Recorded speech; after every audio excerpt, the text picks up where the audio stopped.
Assalamualaikum warahmatullahi wabarakatuh. Halo semuanya, kembali lagi bersama saya Eka Andiwarniti. Di sini saya akan menjelaskan tentang alam semesta dan sistem tata surya.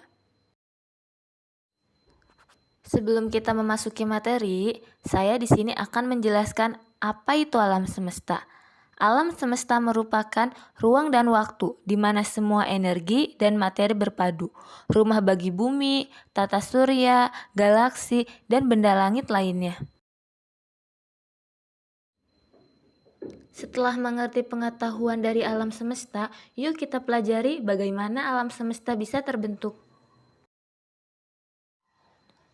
Yang pertama, ada steady state theory.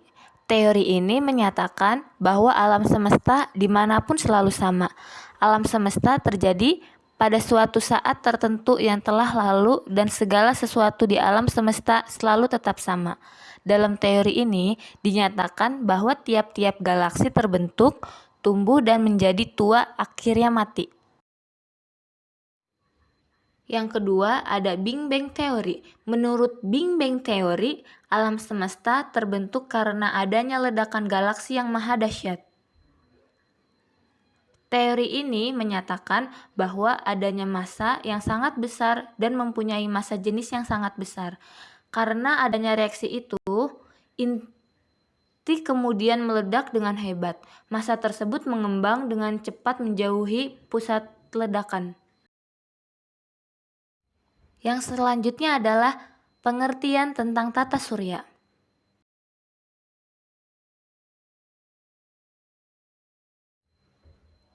Tata surya merupakan kumpulan benda langit yang terdiri atas sebuah bintang yang disebut matahari dan sebuah objek yang terikat oleh gaya gravitasinya.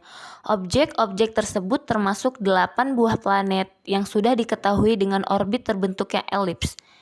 5 planet kerdil atau katai, 173 satelit alami yang telah diidentifikasi, dan jutaan benda langit seperti meteor, asteroid, komet, dan lainnya.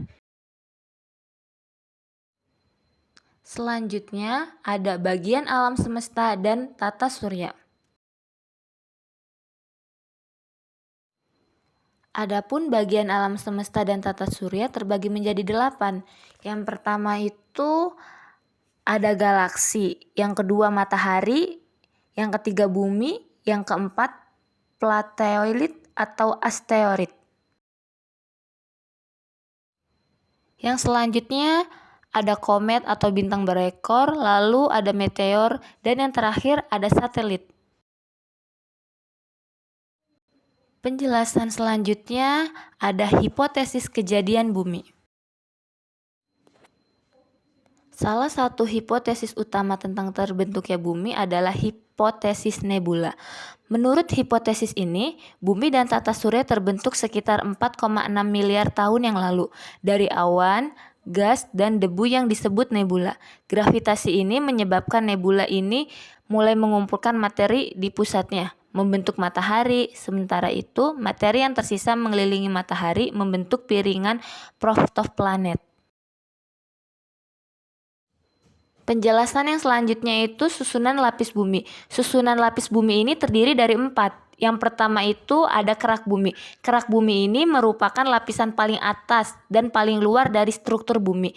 Yang kedua ada mantel bumi. Lapisan ini berada di atas inti luar dan terdiri dari batuan padat yang dominan mengandung silikat seperti olivin dan piroksin. Yang ketiga ada inti bagian luar bumi. Inti bagian luar bumi ini merupakan struktur cair yang terdiri dari besi dan nikel. Dan yang terakhir ada inti bagian dalam bumi. Inti bagian dalam bumi ini yang diperkirakan terdiri dari besi yang padat, yang sangat panas, dan tekanan yang tinggi. Penjelasan yang selanjutnya itu tentang lapisan udara bumi. Lapisan udara bumi ini terdiri 4 bagian. Yang pertama ada atmosfer. Atmosfer ini merupakan lapisan gas yang mengelilingi bumi. Ini terdiri dari campuran gas-gas seperti nitrogen, argon, karbon dioksida, dan gas-gas lain dalam jumlah yang lebih kecil. Yang kedua ada hidrosfer. Hidrosfer ini merupakan lapisan air yang berada di lapisan bumi seperti samudra, danau, sungai, air tanah, serta uap. Yang ketiga ada litosfer. Litosfer merupakan bagian lapisan kerak paling luar yang terdiri dari batuan dan dapat bergerak sehingga bisa menimbulkan pergeseran benua. Yang terakhir ada biosfer. Biosfer merupakan lapisan hidup yang tertuju kepada lapisan yang dapat dihuni oleh makhluk hidup.